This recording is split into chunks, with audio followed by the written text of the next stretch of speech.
काशी जी से पढ़कर एक पंडित जी अपने घर को जा रहे थे। रास्ते में वह एक गांव में ठहरे। जिस व्यक्ति के यहाँ पंडित जी ठहरे थे उसके एक युवा लड़की थी। लड़की ने पंडित जी से पूछा कि आप क्या पढ़कर आ रहे हैं। तो पंडित जी बोले कि मैं वेद शास्त्र पुराण सब पढ़कर आया हूँ। कोई ऐसी विद्या बाकी नहीं रही जो मैं नहीं जानता। लड़की ने पूछा कि आपने त्रिया चरित्र पढ़ा कि नहीं। पंडित जी बोले कि यह विषय तो मेरे सामने कभी नहीं आया। इस पर लड़की ने व्यंग से कहा कि तब तो आपने क्या खाक पड़ा है।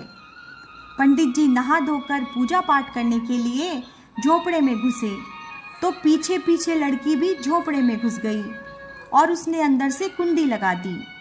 फिर वह जोर जोर से रोने चिल्लाने लगी। घर वाले और पास पड़ोस के लोग दौड़े आए। झोपड़े को बंद पाकर वे ऊपर से झोपड़े में घुसे और घुसते ही उन्होंने पंडित जी की खूब मरम्मत की। फिर उन्होंने लड़की से पूछा कि क्या बात थी। लड़की की घिग्गी बंधी हुई थी। उसने रोते रोते कहा, जैसे ही मैं झोपड़े में घुसी मैंने देखा कि पंडित जी का सिर मंत्रोच्चारण कर रहा है और धड़ अलग पड़ा है, सो मैं डर के मारे चिल्लाने लगी। फिर लड़की ने कुछ सावधान होते हुए कहा, लेकिन आप लोगों ने पंडित जी को मार पीट कर बहुत बुरा किया। यह सिद्ध पुरुष हैं, चाहे तो गांव भर का अनिष्ट कर सकते हैं। अतः पंडित जी को भेंट देकर और प्रार्थना करके प्रसन्न करना चाहिए। सब लोग डर गए और पंडित जी की भेंट पूजा शुरू हो गई। उनके सामने बहुत सी चीज़ों का ढेर लग गया। जब सारे लोग चले गए तो लड़की ने पंडित जी से कहा कि अब आप भी यहाँ से चले जाइए।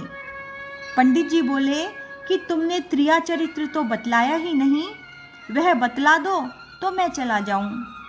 इस पर लड़की बोली कि आप निरे भोंदू ही रहे।